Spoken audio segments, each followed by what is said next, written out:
Association of Chamber of Commerce, Industry, Mines and Agriculture, NACCIMA, sits in Lagos and oversees all the Chamber of Commerce in Nigeria. We have the States Chamber, we have the City Chamber. You know very well, with Bonny, we're in a city chamber growing up as a baby.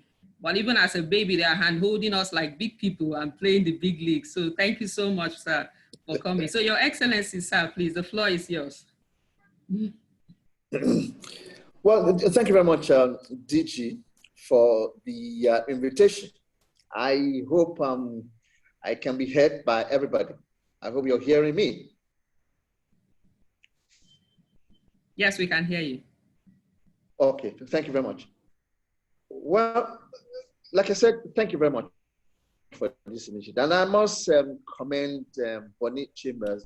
I think you're about maybe the second of the chambers that has woken up to it and moved on to the digital ecosystem to ensure that its activities continue. So I would say congratulations, and maybe perhaps if we can say a big round of applause for you and as well as members of your chambers. Like I said when we started, that we've been trying to see how we can work closely together with you. The possibility of coming over to Bonny, at least for those of us who have not yet been in that area. So, but this is good. I'm very delighted. It means that we can do a lot together with each other. Yeah. Well, I don't have much to say, and I will not waste time. We're living in a totally new, different era. Our lives, the world, not only in Nigeria, the world is no longer what it used to be. It's a different world altogether. But the beauty of it is that thanks to the ICT revolution and the development in the area of technology, we're now in a new digital ecosystem. And that means that we can continue to do our businesses as far as this is concerned, B2B, trade exhibition, discussions, and other things like that, and commerce. The era of e-commerce is here. And I'm indeed very glad that actually this is taking place. And because in NACCIMA, we have our own MTSP, and I will crave indulgence of my Tapualao and others to please share with you our medium-term strategic plan in NACCIMA, which you can also use to develop your own specific Bonny Chambers medium-term strategic plan, so that you can look at the respective areas where you are. What are your advantages as a chamber located in Bonny? Which areas in terms of Greek, in terms of, but as part of that, you also need to move up and develop your own robust e-commerce programs and plan of action, which implies that you have to, essentially improve your ICT infrastructure, educate members in terms of the ICT infrastructure to use ICT to promote their commerce as well as their businesses too as well. And also tap into various initiatives that are available online, not only nationally, even internationally. But if you don't have the infrastructure and the capacity and training to do that, you would not. So as part of your own Bonny medium-term strategic plan, I strongly recommend that you develop some and look at a particular area. Your area, you are in Bonny, that means that fishery, aquaculture, and even agriculture, the oil and gas sector is there. These are part of elements which you have.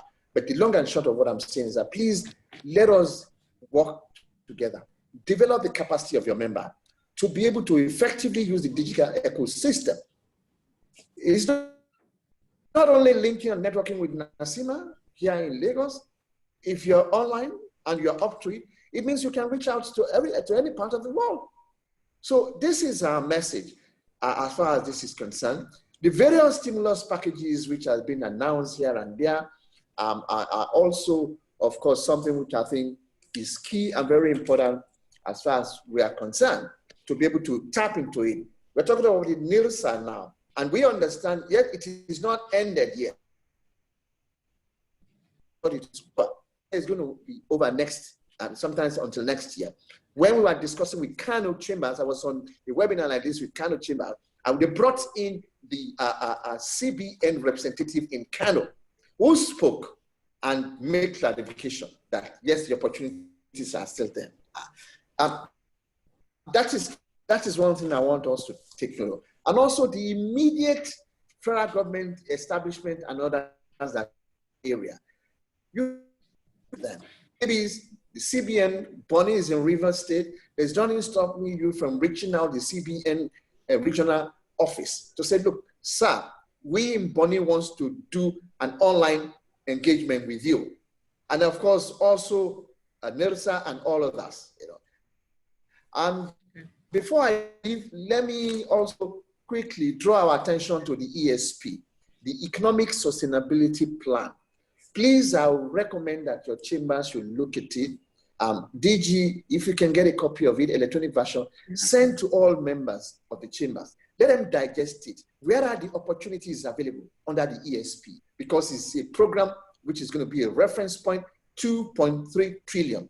And this morning I was watching on NTA, the Minister of Finance was there and was saying that, look, listen, each of the program under the ESP will be executed in close cooperation with the private sector. And of course, at the end of the day, when you talk about the private sector, I think in terms of ranking, the chambers of commerce have very important roles to play. So this is just my own words, goodwill message, remarks to you. Once again, congratulations, and I wish you all the very best. This is just the beginning of it. We can do more and more of this. Anytime, let us know. We're here for you. You know, in Lagos. You know, the arrangement in respect of entertainment as part of this event. You know, the grilled fish from Bonny and others. Even though we are missing that online, but I think it is also possible online to make arrangement to send it to us at the secretariat, either by air or, you know, in terms of logistics. There are members from Bonny and Rivers who do business coming in and down to Lagos. So we look forward to hearing from you. And that's on the light and notes, and I wish you all the very best. And please rest assured of our support from the secretariat. And I welcome all participants who are here. I can see close to about 29 people have joined us. This is indeed very, very, very encouraging in terms of the readiness of members of the Bonny Chambers to take advantage of the digital ecosystem before us to do business. Thank you very much, and I wish us very fruitful deliberation. Thank you. Thank you very much, sir. Just to appreciate you again, even though our letter will be coming in now, we need to appreciate the 50 billion COVID loan that we applied through NACCIMA. 4 people applied and two people benefited out of it. So we want to say thank you again for the whole process, your role, and making it happen for us. We do appreciate you, sir. Well, thank you, ma'am. It's a pleasure. Okay. All right. Okay, so moving on, I'll now introduce Opeyemi Alaran. He's our facilitator for today. He's the head research, IT and statistics NACCIMA. So Opeyemi will be taking the floor to do all the explanations that we have for just guideline, ground rules. If you have any questions as he's making the presentation, you can put it down on the chat. We'll review the chat, or when he finishes and you have any question, you can raise your hand and you will be allowed to speak. So Opeyemi, please, you have the floor. Thank you for your time. Thank you very much, DJ Mrs. Constance KGOB. Okay, so like I said, my name is Opeyemi. Like he said, my name is Opeyemi Alaran. I work in the research department in NACCIMA, and I'll be making a presentation on the FGN COVID-19 stimulus packages. The document is long, but I wouldn't speak to every page. I'll just make the presentation available to the Bonny Chamber and so that it can be shared as a reference document to participants. So you just pardon me as I breeze through it, and then you could just ask questions at the end of the presentation. Okay, so here we go. I'm going to cover 5 areas. First, because we're all business people, I'll make a recap based on Nigeria's monetary policy, which I believe most business people are already aware of. Then I'll discuss intervention funds before COVID-19. Then I would also explain the interventions that have come as a result of COVID-19. I will discuss the economic sustainability plan and other interventions, and then we can now have questions and answers. Okay, so my recap of the monetary policy is going to be based on a research work we did here in NACCIMA, where we tried to investigate access to finance for women entrepreneurs. So although that project had to do with women entrepreneurs, we went in depth and looked at how business people access finance, and that would be the basis of my recap. Essentially, I'm going to be explaining how people access funds.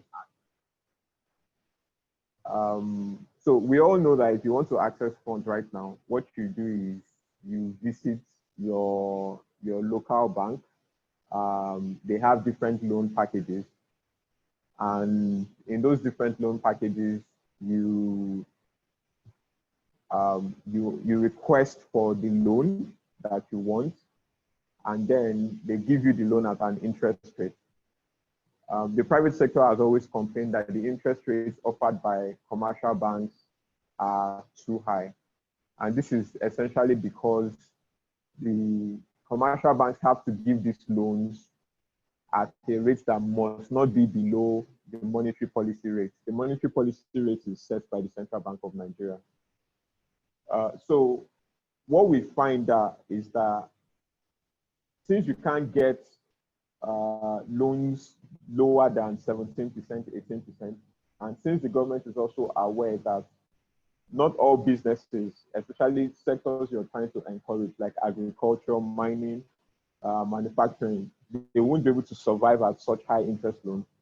A separate kind of finance windows has been provided for those kind of businesses, and we'll just lump those up and call them development finance. So I'm going to be going through some of the development finance that are known and are popular. And these are basically loans and facilities that you can get outside of the high interest rate of commercial banks. Most development finance before COVID-19 did not exceed 9%, depending on which institution was responsible for those finance. So for example, CBN, if you approach the CBN was warehousing the Agricultural Credit Guarantee Scheme, the Agricultural Credit Support Scheme, the Commercial Agricultural Credit Scheme, and the Small and Medium Enterprises Equity Investment Scheme, also known as the AGNES. The Bank of Agriculture, from there you could get the micro loan scheme, SME agribusiness loans, on lending, rural business initiatives.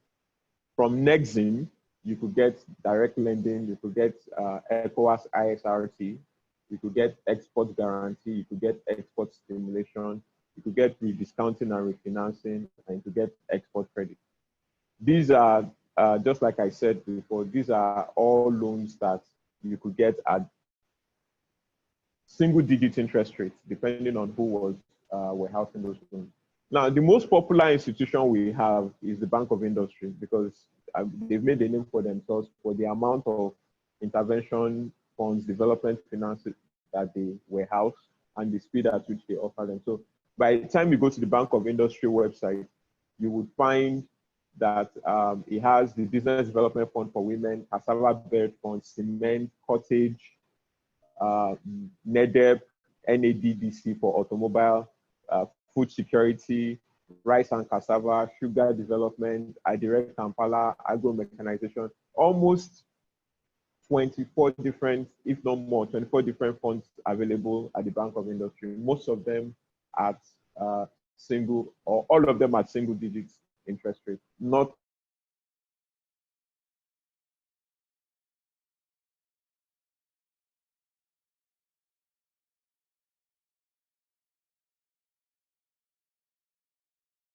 more than 9% per annum. So these are still some of the interventions. Now, around the same period that we did that research work, around 2017, 2018, the Development Bank of Nigeria was set up to specifically focus on providing development finance for SMEs. If you go to their website, they will tell you that what they do is they provide wholesale term funding for MSMEs, whether you are established or you are a startup.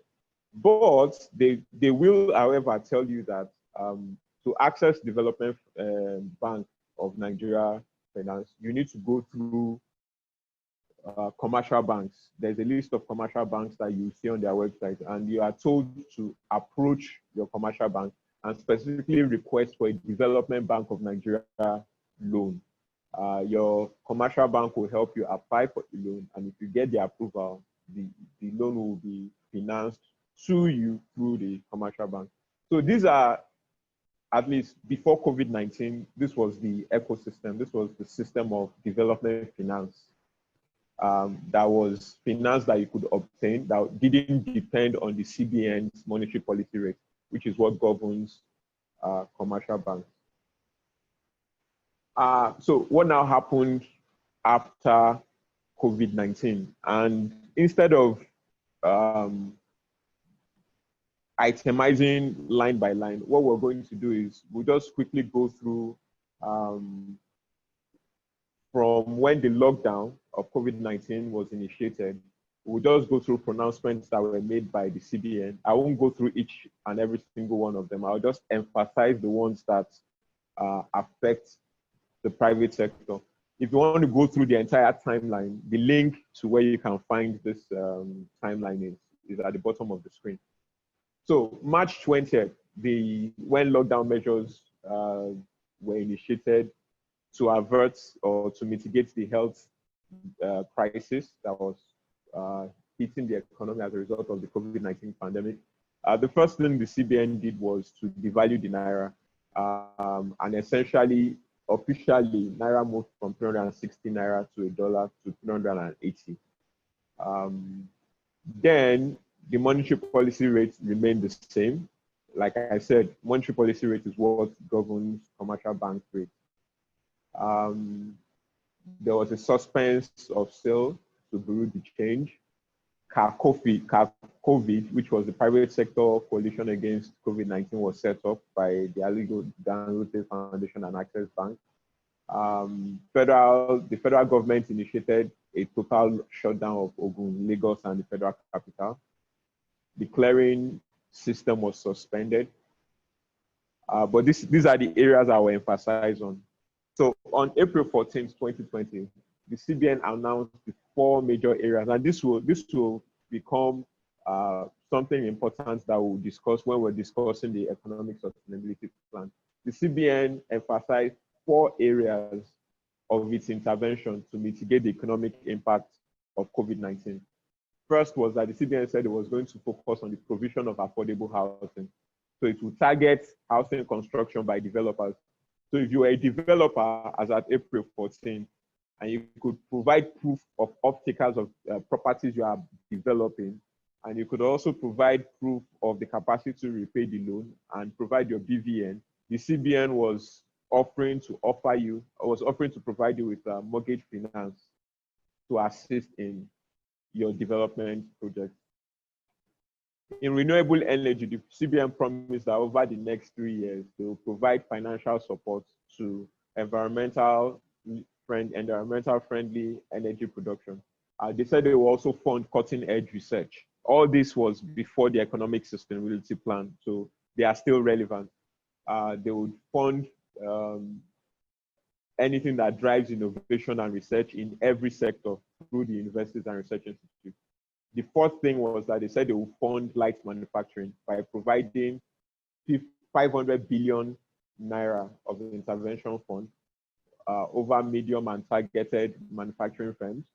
This 500 billion intervention fund was for the procurement of state-of-the-art machinery and equipment and automated machinery manufacturing models that would fast-track local production. So these were the 4 areas that the CBN announced that they were going to be focusing on. They temporarily suspended check clearing. They obtained $3.4 billion from the IMF as rapid financing instrument. So although there's still more that is to be determined with regards to which areas the IMF loan will be focused on, but it's reasonable to assume that this might be part of the ways that the 2.3 trillion ESP intervention, part of it may be coming from this fund. On the 29th April, CBN resumed the sales of dollars, and then things gradually returned to normal. On the 30th, CBN extended the deadline for microfinance banks to comply with minimum capital requirements. As you can remember, CBN increased the capital requirements for microfinance banks in order to boost that sector. But because of COVID, that was extended. NISAL, the Nigerian Incentive-Based Risk Sharing System for Agricultural Lending, started to disburse 50 billion naira targeted credit facility to beneficiaries. So this started on the 30th of April. So other things that happened, I'll just breeze through because this is a timeline and I'm just going to be focusing on the areas that affect business. May 16, the federal government announced that new MSMEs, if you're a new MSME, you will get 80% discount when you're trying to register your new products. So if maybe you're an MSME and you want to start soap production, because of the COVID-19 pandemic and to mitigate the economic impact, government announced that there was going to be an 80% discount on all products registration.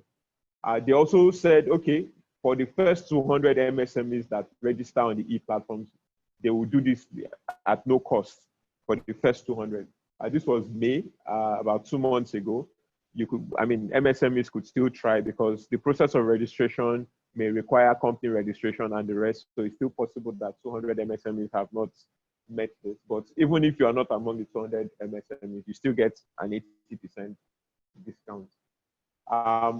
By that same announcement, NAFDAC was authorized to grant a waiver of all administrative charges. So what I just mentioned was for new MSMEs, but if you're an existing MSME, the renewal of the license for the products and any administrative charge that you get for being overdue for renewing that license was going to be waived for a period of 90 days.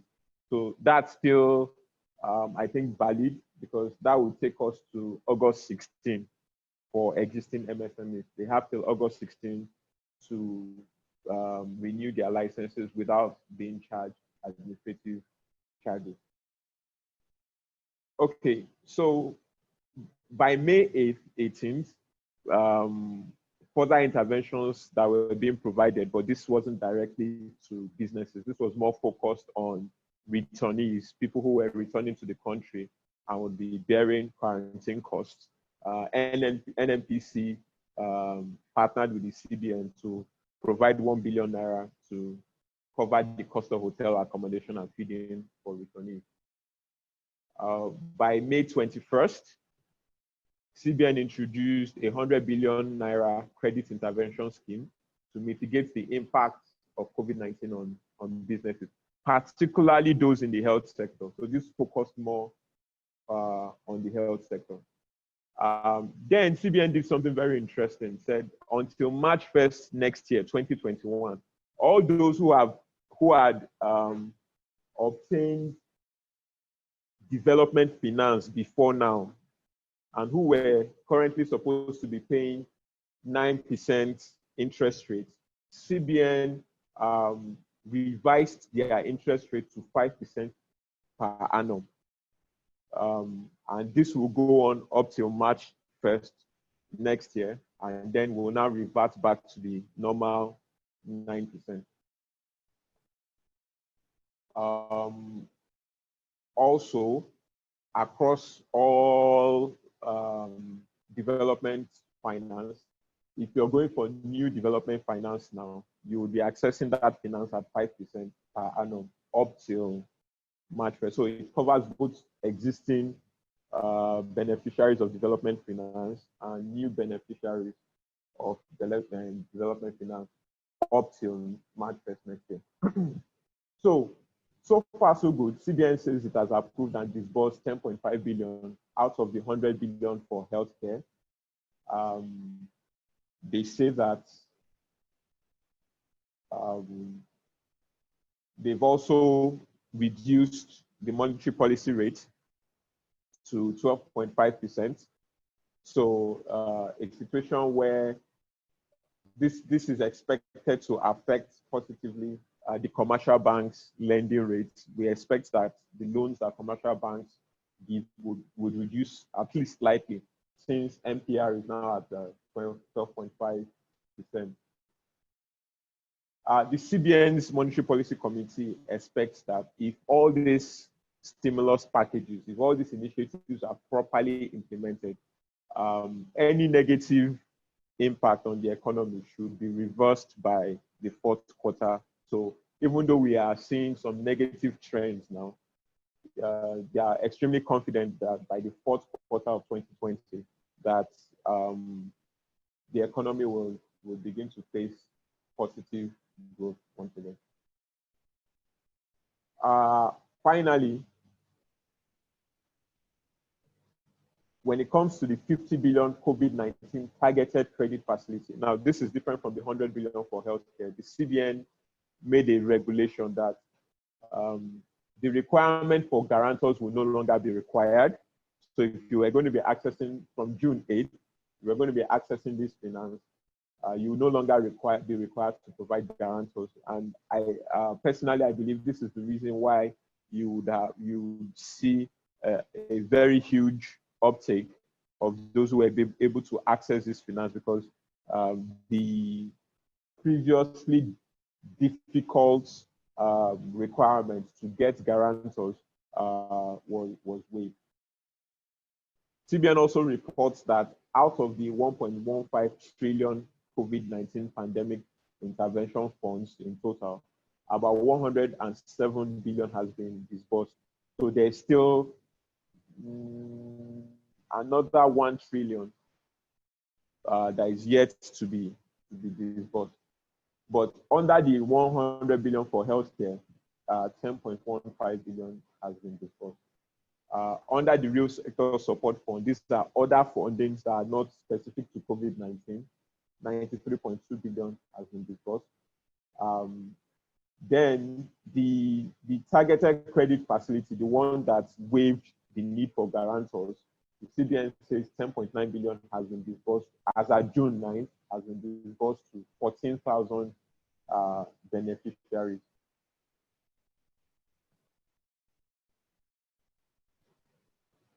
Okay, so based on all these interventions, the private sector, the organized private sector, specifically NACCIMA, because I work for NACCIMA, has been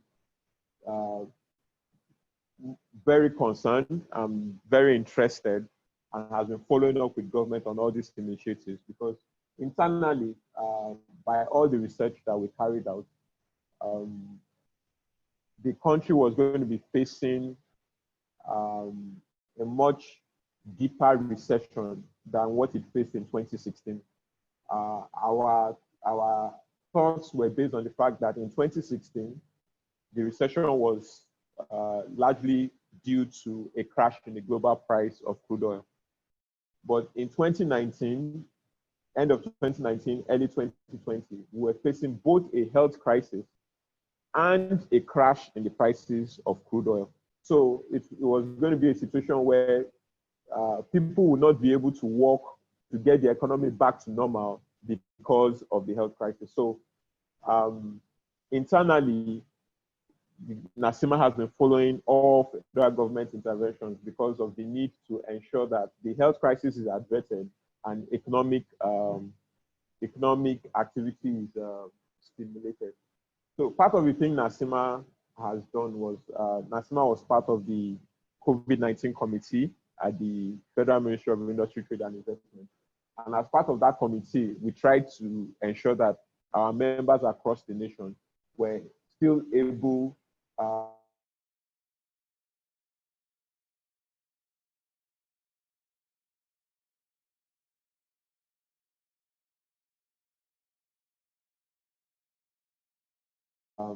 to conduct business of to get permits, both from the ministry to our members, so that they would continue to move essential goods and services. We also held a meeting with the CBN to try and harness the efficiency, to try and promote the efficiency of the intervention funds by making sure that we present our members, we help our members apply for those funds. The CBN worked with us on that and also directed us to NISAL, which is like Mrs. Woko BOG said.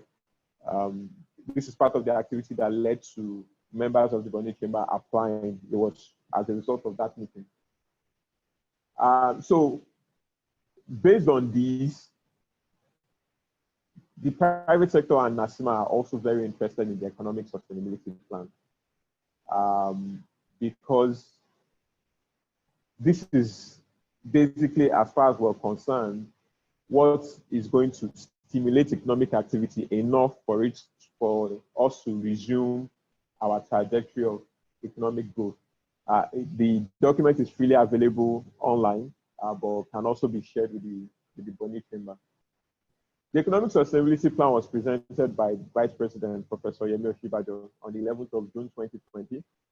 The plan summarizes the prevalent view that there is a looming socio-economic crisis if urgent action is not taken. The general objectives of the plan include the following.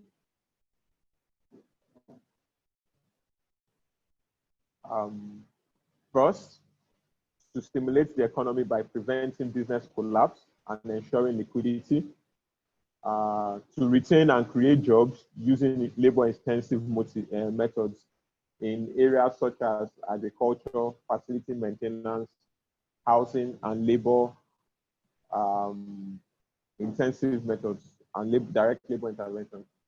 The third objective is to undertake growth-enhancing and job-creating investment in roads, bridges, solar power, and communication technology. The plan also intends to promote manufacturing and local production at all levels.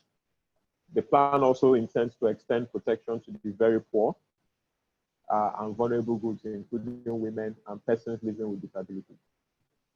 So the plan promises or is going to be trying to have a stimulus spending package of 2.3 trillion within 12 months.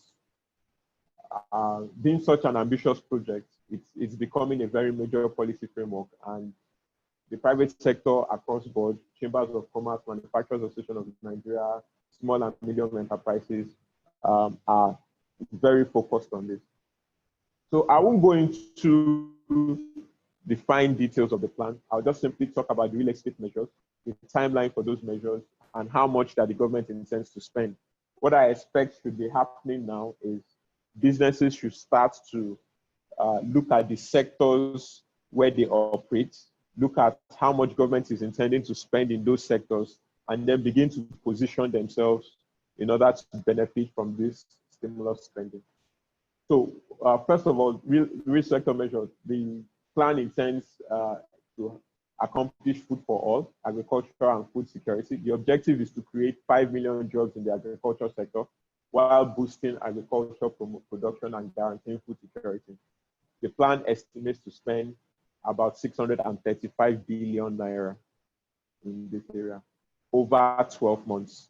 So for us, it's not so much the amount of spending, it's the time period in which this, so it's going to be massive spending within a 12-month period. So, and it is important that the private sector, the productive capacity of the private sector matches this spending. Otherwise, there's a risk of inflation. So this is why this webinar is very important for the educative reasons, for the capacity building reason of being able to preempt a spending plan, a spending package that is about to occur so that the private sector can position itself for it.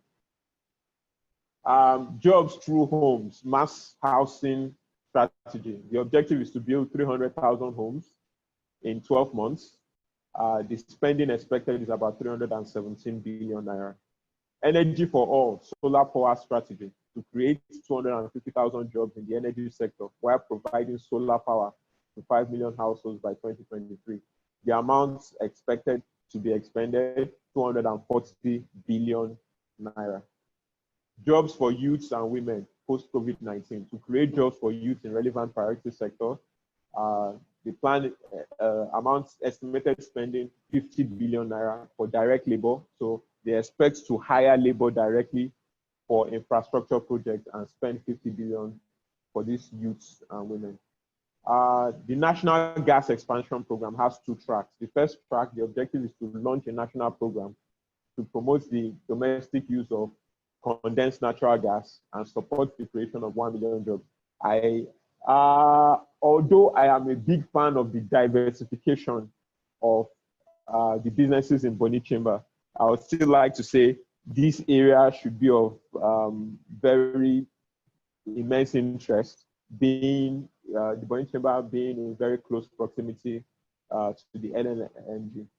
So 90 billion naira to promote the use of condensed natural gas. The second track is to support the creation of 1 million jobs through the conversion of 30 million homes from dirty fuel. So they are trying to promote people using liquid pressurized gas, and they will be spending 23.4 billion within a space of 12 months in this area. Supporting small business through the guaranteed offtake scheme. So the guaranteed offtake scheme is a situation where government wants to start buying directly from MSMEs. And they intend to sustain 300,000 jobs in 100,000 MSMEs by buying from MSMEs priority products like processed food, personal protective equipment, hand sanitizers, face masks, face shields, shoe covers, pharmaceuticals, and they intend to spend 15 billion. So MSMEs can start to position themselves as producers of these, bearing in mind that government has a plan to offtake, to buy this product from MSMEs to the tune of 15 billion naira. Supporting small businesses. This guaranteed offtake would also lead to the establishment, this is the second track, establishment of an SME survival fund to sustain at least 50,000 jobs. So this is where government intends to, instead of giving the funds directly to employees, MSMEs will be supported, payroll support, because it is largely understood that over the period of the pandemic, employees were not working, but most MSMEs will need to be supported so that they don't let go of labor, of staff. So 50 billion for payroll support, 200 billion as loans to artisans, 10 billion to support private transport companies and workers. This is going to be within a period of 0 to 3 months, as opposed to other interventions that have been over a period of 12 months. There's going to be some support to BOI, because if you remember at the beginning of my presentation, I talked about all the other intervention funds that are already available at the BOI. So government is going to be supporting BOI by giving them 100 billion for the health sector, 150 billion to capitalize, because once you give BOI 150 billion to capitalize, then they now have more funds to give all those long lists of intervention funds. Also remember that that long list of intervention funds has dropped from 9% to 5% according to the CBN, at least up till March next year. So BOI is going to be giving this fund also a 50 billion export expansion facility in order for it to be able to strengthen the ability of BOI to give loans out. Moving people and goods. The government intends to use local materials, create 296,000 jobs in the 6 geopolitical zones. The plan intends to spend 60 billion in this area.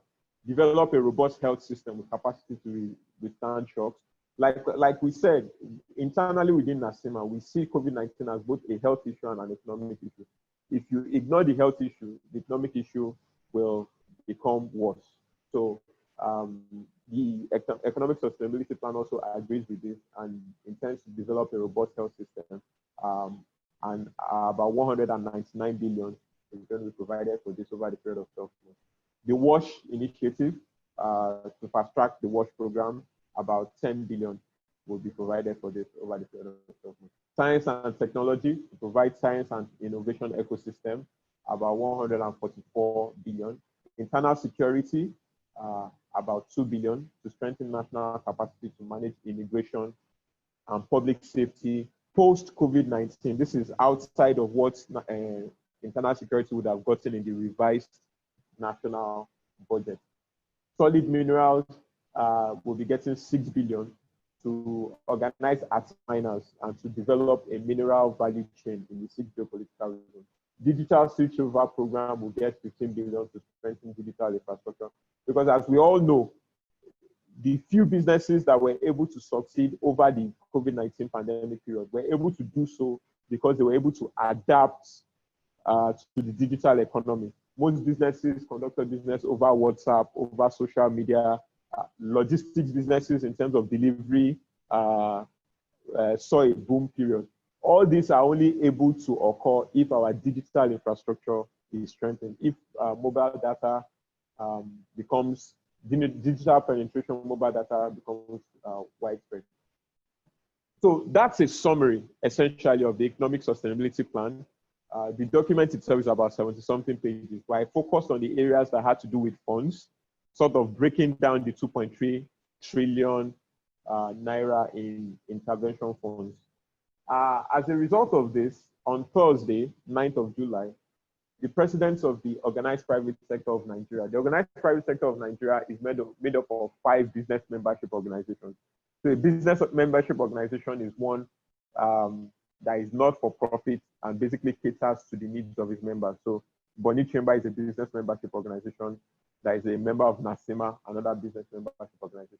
So 5 business organizations: NACCIMA, Manufacturers Association of Nigeria, Nigerian Association of Small Medium Enterprises, Nigerian Employers Consultative Association, NECTA, Nigerian Association of Small Scale Industrialists, NACCI. They all together, all 5 of them, are the Organized Private Sector of Nigeria. So the presidents of all these organizations held a virtual meeting with the Honorable Minister of Industry, Trade and Investment. And essentially, the Honorable Minister presented the areas of the economic sustainability plan that his ministry is responsible for and assured the private sector of the intention of the ministry to work with the private sector. The other things he mentioned that were not specifically in the economic sustainability plan was that 40% of all the interventions, government will specifically target women entrepreneurs for 40%. And to try and achieve this, the steering committee for this intervention fund is being led by Mrs. Ibukun Awoshika, who I believe is the chairperson of First Bank PLC, First Bank Holding PLC, I believe. That steering committee will be inaugurated this week. Both the chairperson and the vice chairperson of that committee are both women. The private sector is also represented on that committee. And that essentially is the end of my presentation with regards to the COVID-19, the FG, the Federal Government of Nigeria COVID-19 intervention funds. To summarize, I will just say that intervention funds before COVID-19, the ease at which you could access them depended on the institution that those intervention funds were warehoused in. So, for example, in BOI, if you visited their site prior to COVID-19, you'll be asked for evaluation reports for your collateral, a board resolution of your company, a letter of consent, tax clearance, lease agreement, evidence of ground payment, invoice of equipment to be purchased, a list of about 18 items, which in the research work we carried out, most entrepreneurs found it very difficult to meet. It is our hope that with the same way that CBN mandated that the requirement for guarantors be waived, if the private sector, the Chamber of Commerce, presents its case, this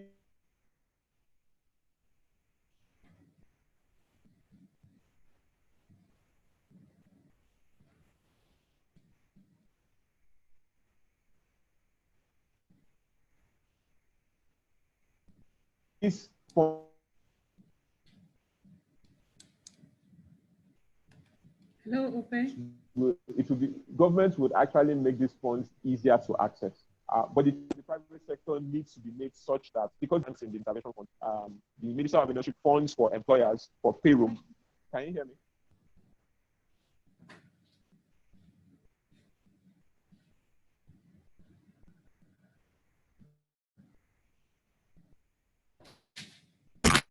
Can you hear me? There's a sound. We can hear you, but it's breaking. Can you hear me?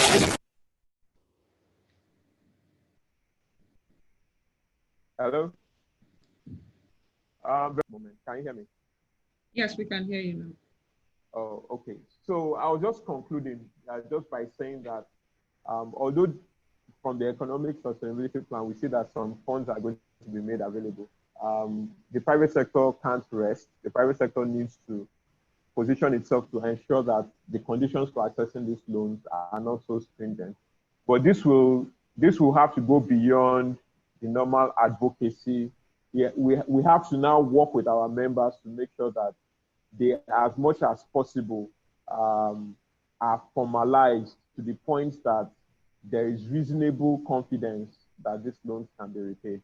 And that's basically the end of my presentation. Thank you very much for being a wonderful audience. I think I will hand over the floor to Mr. Bonny Chamber. Okay.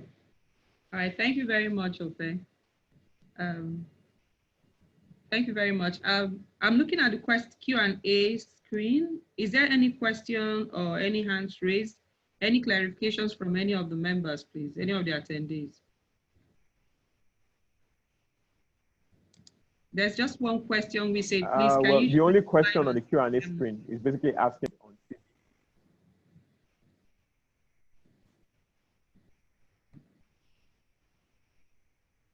but you have a participant with a hand raised. You have Levi Uba has his hand raised.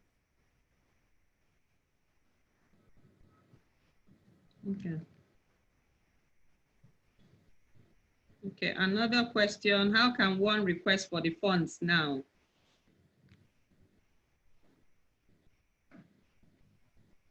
Okay, so I would assume that question would be about the COVID-19 intervention funds that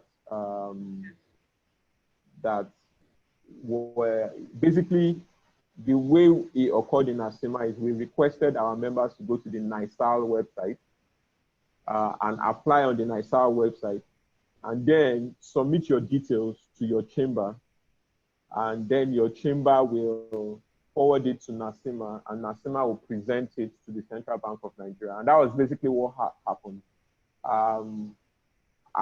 To the best of my knowledge, I don't think that's going to happen again, but it may. But it doesn't stop any interested MSME from going to NISAL website and applying. Because like you could see in my presentation, in the over 1.1 trillion COVID intervention funds in total, only about 100 billion have been disbursed. So yes, you could go to the NISAL website and apply. Okay. So meaning it's still open for application if you go to the NISAL website. Yes, it's still open for application. Okay. Another question there, is there a minimum or maximum amount to request for?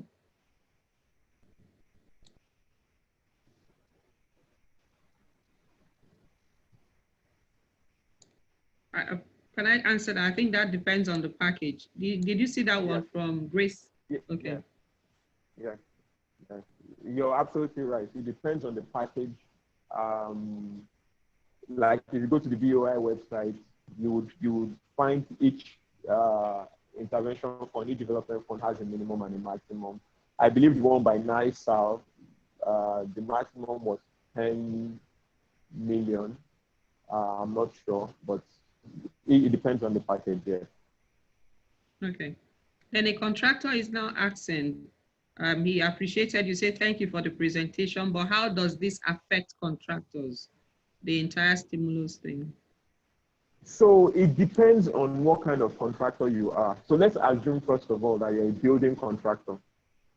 Because there is a housing intervention in the ESP, and that housing intervention says if you're a developer and you are going to, let's say, for example, you're building an estate of 500 units, and you have proof that this estate is under construction. You also have proof that there's a high likelihood that people will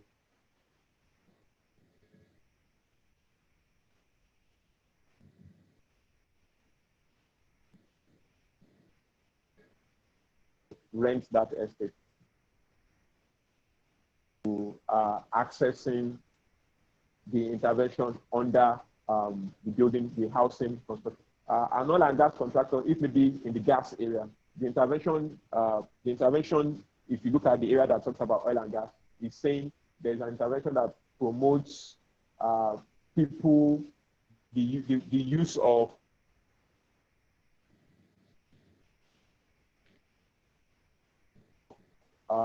condensed natural gas. So, for example, you as a contractor, it has to do with your ability to stock condensed natural gas just so that people can have access to it. So, as a contractor, it depends on which sector. Are you an agricultural contractor that is providing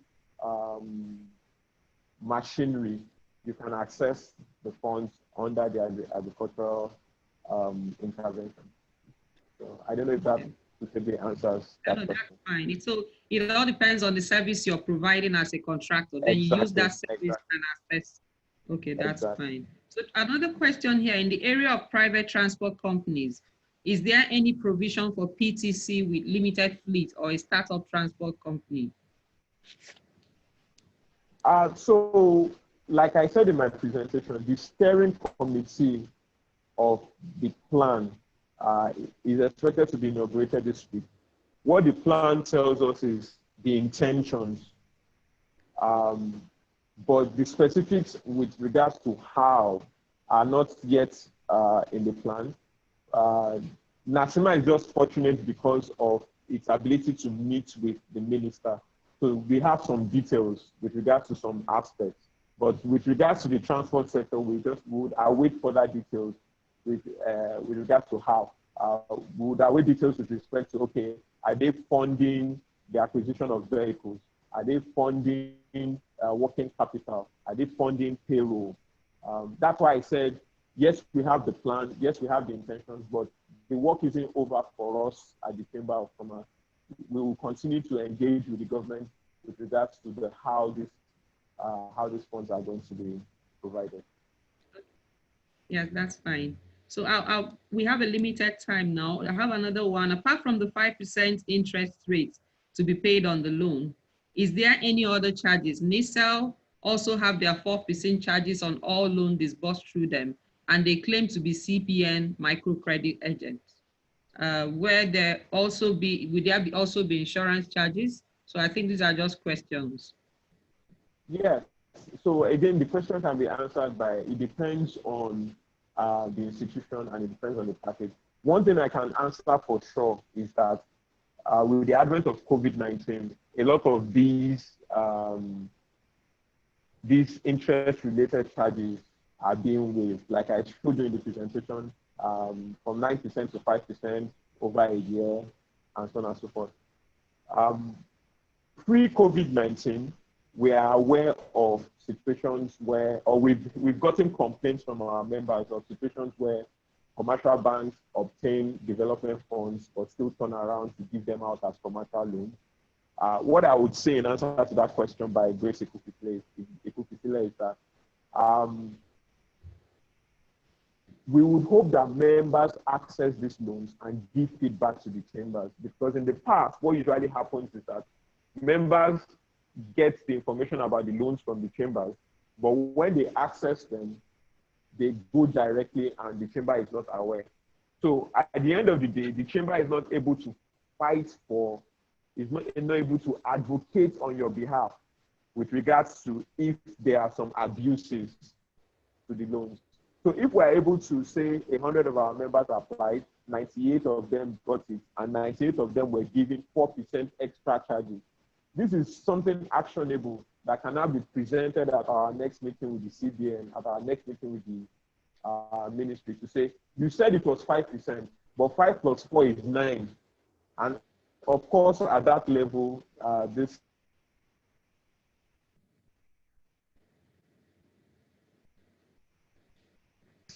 things can be taken up. So with regards to the specific charges, insurance, and so on and so forth, we will await the details underneath the EF and the particular.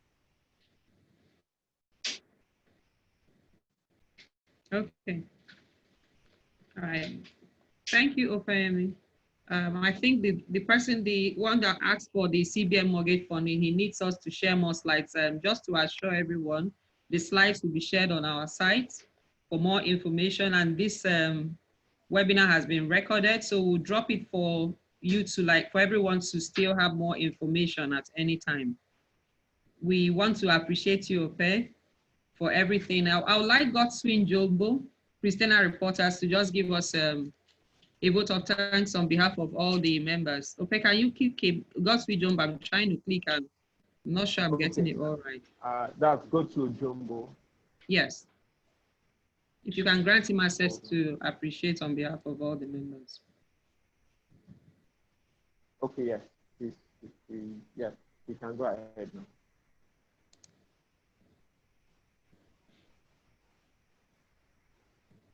Godswill? You just okay. Unmute your mic. Are you with me now? Yes, we yes, are. yes. Okay. Good afternoon, Your Excellency Ambassador Olukomi. Good afternoon, our very distinguished and erudite presenter, Mr. Alaro, and our able DG. You have always been delivering, and you have delivered again this afternoon. So let me thank Mr. Opeyemi and Alaram for the presentation. I came in like a few minutes after you started, and what I've been hearing not only stimulated me intellectually, but also my economic perception of the challenges Nigeria is facing currently were like properly addressed, and I appreciate that. And I think that is something that members of the Bonny Chambers of Commerce also appreciate, that a lot of things have been done to fix the economy in the face of the challenges the COVID-19 has brought about. So let me thank you again for this presentation, for all the information, for the answer to the questions that were raised. Let me thank you very much for also obliging us to abridge your time. We know this 1 hour or so you've spent with us. Economically, that should have been something you would have invested somewhere else, but that you graciously, volunteered to avail us this time. And with these loads of information, we are very, very appreciative. So from Bonny Island, south of Nigeria, we say thank you. Eshe Gon, Eshe Pukbo, Eshe Dani. No mind me. So all of that, and then let me say it in the Bonny language. Imi Ebam, Imi Edubam, Imi Ebim. So, and we hope that next time we'll call on you through our DG, you'll be around. Thank you for Ambassador for also being here with us. It's a big one, having a father like you around. It makes us sit well in our seat and listen better without making noise in the class. And thank you, able DG, for putting this together. It's just awesome. And for every member of BOCCIMA who, cashed in on this, let me say on behalf of all of us, thank you for being here. So on the whole, we are hopeful that we'll key into this and we'll be able to also be part of the process to return Nigeria to where it was before COVID-19 and maybe even take it a notch higher. Thank you very much. Thank you for the opportunity for also giving this vote of thanks. Good afternoon all. All right. Thank you very much, Gospel. Okay. Thank you, Ambassador. Thank you, Ope.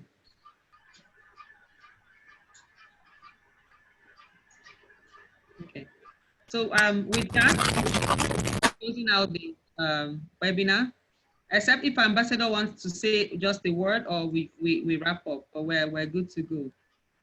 Well, I don't think there is anything else to say. I have also learned a lot from this presentation, especially from what I think Ope said. I hope you're all hearing me.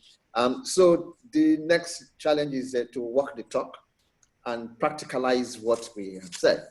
I saw the contractor was talking about the question and issues of how does contractor bear.